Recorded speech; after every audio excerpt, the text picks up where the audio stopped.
Good morning. Morning. Friday. I have a hoodie on. It's September Why?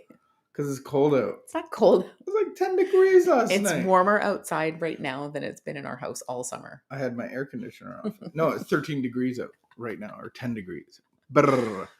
The end is near. The end is Stop. near. You know what I was thinking of? There are words, and I think it's because of my brain. I have a beautiful brain of a touch of dyslexia. You have a beautiful brain. ADD. Mm-hmm. And sometimes words are very hard for me. Mm-hmm. Do you have a word that is hard for you? Do you have a word that you like it just like falls out of your face improperly every time? So pronunciation is Pronunciation. a practice. You can practice. Some people are better at it than others naturally, and other people, I feel like it's kind of like playing basketball.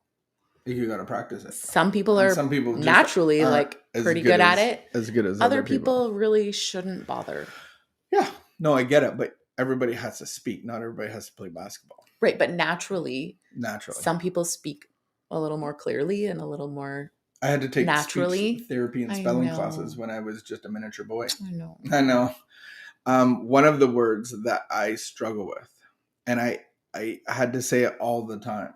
And I used to dread the moment when, let's say in a 12-step meeting, you go around the room and you read the 12 steps. One of my worst words is anonymity. Oh yeah, that's a tough one. You did it. Anonymity. Nope. No, I know. It's so hard. And I would dread it. Oh. And then I would count how many people. And then if I had to say that, I know it's horrible. Do you have any railroad tie is a hard one? But I don't have to say railroad tie very often. But anonymity is a very hard word to say. Yeah.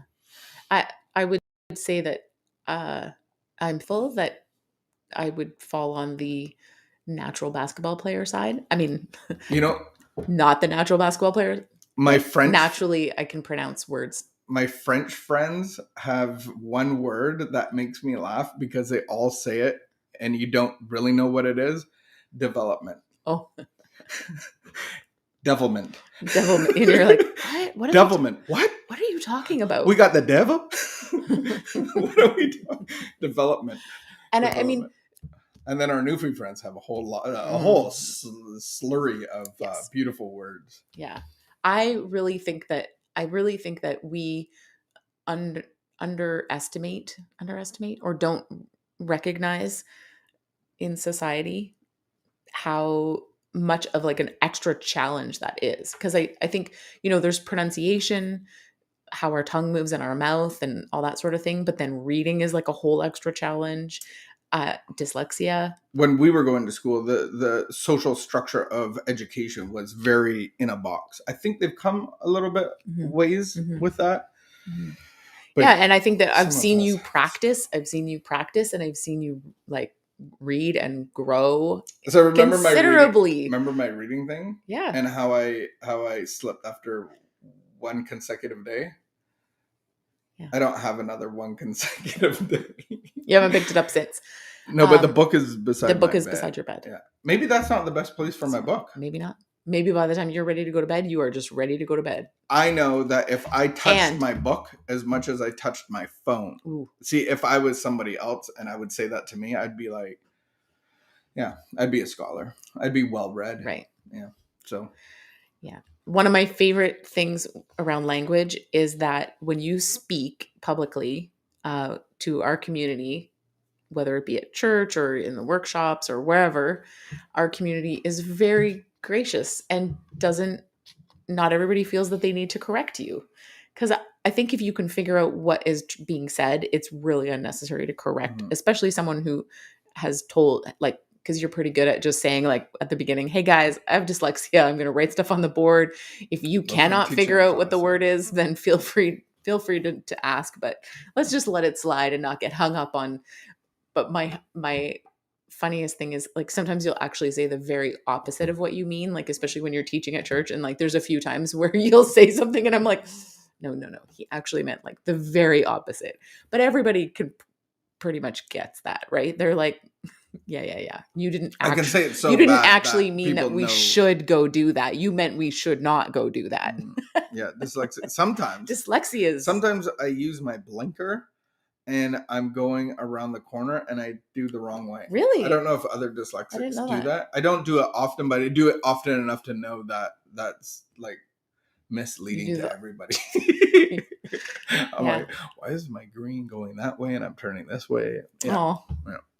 Good stuff. Good fun stuff in the brain. The hurdles of life. Hurdles of life. Well, welcome to everyone on this beautiful Friday. We are going to get into our morning devotional. We call it Morning Devo. It's a meditation, a contemplative meditation where we take an idea of life and recovery, the recovery journey life, and we bring that throughout our day. So thank you for joining us. We read a couple different morning meditation books. And so today our title is called Word Power. Ooh. Hey, word power. I wonder Did you do that on purpose?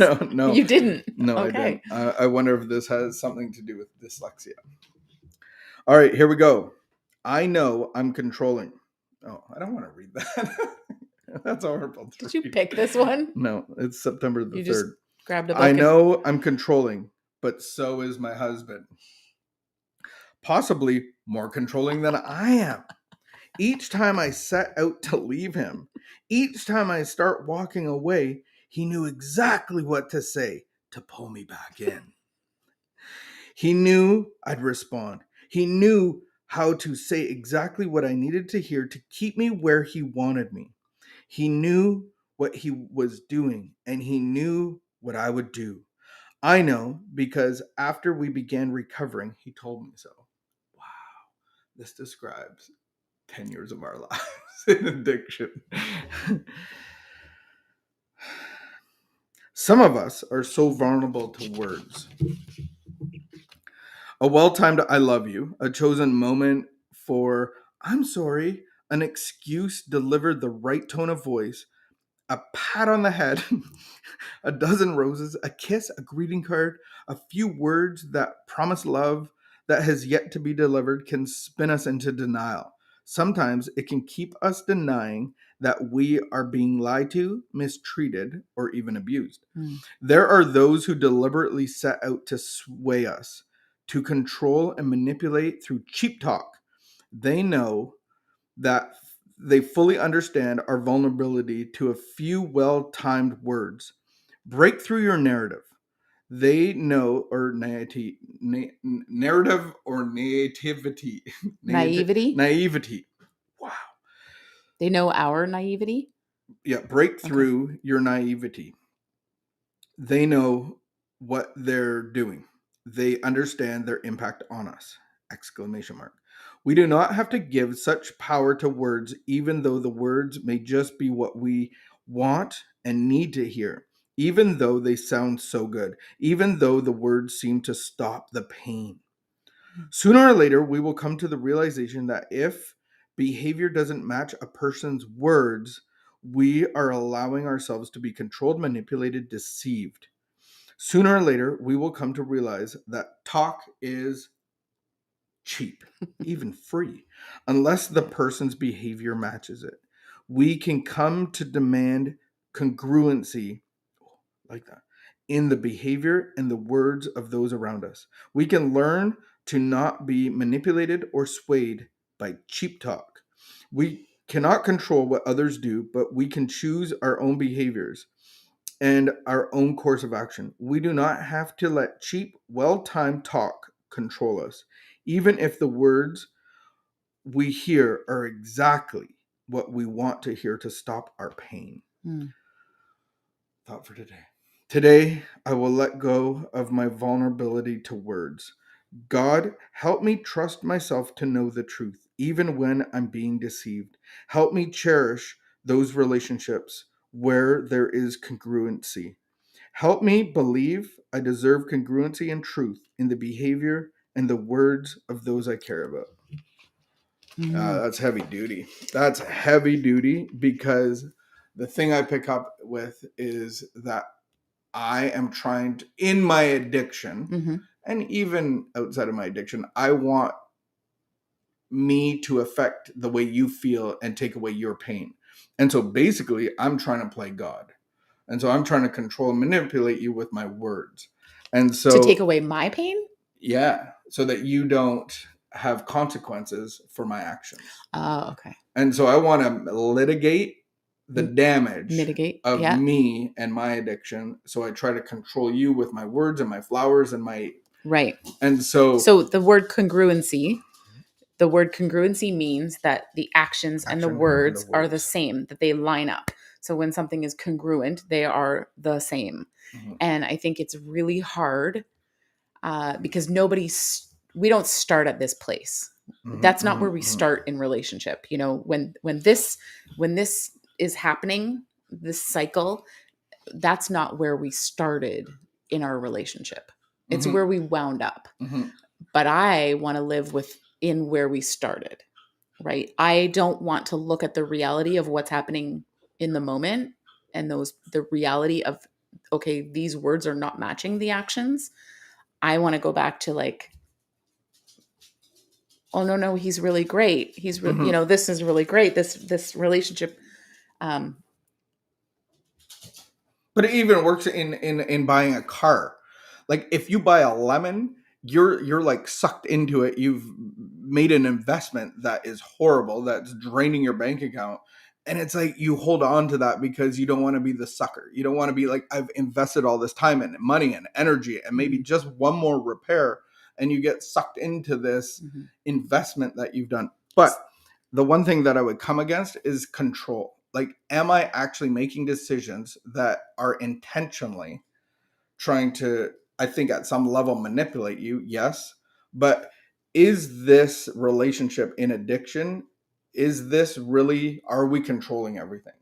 Or is there something greater at play? Because addiction actually eliminates our choice. So we're actually doing things, thinking that we're choosing, thinking that we're in control, but we have absolutely no control.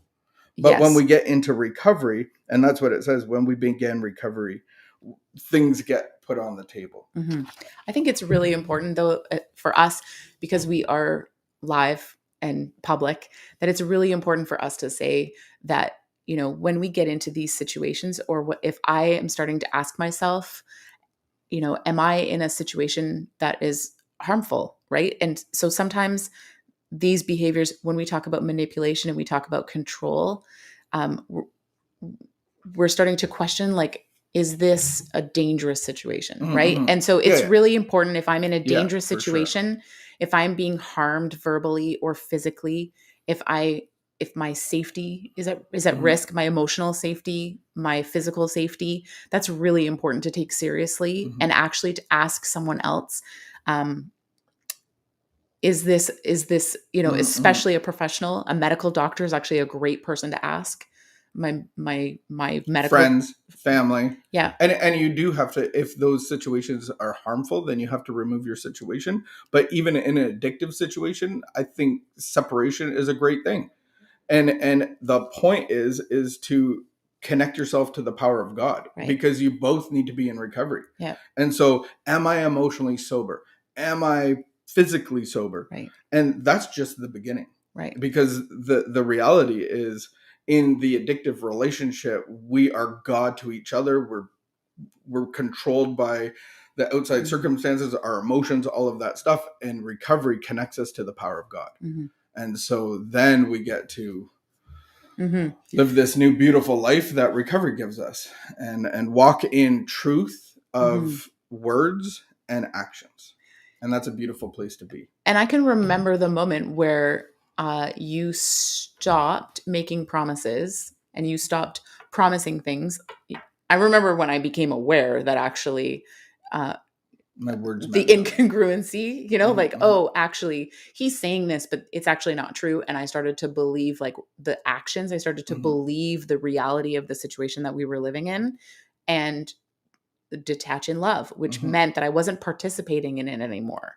I wasn't, there's lots of different things. But then when you started to pursue recovery, you didn't actually make a bunch of promises. I remember that so clearly, that you just did things and told me about it later. Because I wanted to get better. Because you wanted to get better. The reality was I was in so much hurt and pain, and the voices in my head were just screaming at the top of my, like, and it's just not a peaceful state to be in. And actually, that was really hard for me, because you wanted to get better and you went to get better and you didn't involve me. Like, I was really out of the loop about it. Mm-hmm. In fact, there was several months where we didn't hardly at all communicate. And then when we started communicating, you would just like tell me about things that you had been doing for quite a while. And I was like, you were like, I want to go to rehab. This sounds fun. I've been trying to fix you for 13, I've been actively trying to fix you for like, especially the last 5-6 years of our addiction. I had been, so actively trying to fix you. And now here you are getting better and I'm not at the center of it. Mm-hmm. That was really hard for me. Yeah. So in an addictive relationship, you are the sun and my addiction revolves around you. It was really challenging. Woo! There's so much here in codependency and substance abuse relationships. Oh my goodness. But at the bottom of it, it's addiction that we don't control. Addiction takes control out of the picture. You can come to understand that you're addicted to the adrenaline that my addiction gives you and all the situations. And then mine at the core of it is I have a physical difference when I put alcohol in my body, and I don't know when I'm going to stop, and I don't know why I keep starting when I do stop. And it's just this addictive cycle separated from God, feeding selfish self-centeredness, fear driven by a slave driver of fear. And it's draining and tiring. But recovery gives you peace, a state of neutrality, love, joy, all of those things that we have such high value for. God will give those to you, to his children. All right, we leave you with that. Is there congruency in my life? Let's just walk that out today and see where we are incongruent. All right, anonymity and railroad ties. I hope they don't tie up your tongue. We will see you some other day. Keep the peace, be of good behavior, and wash your little hands.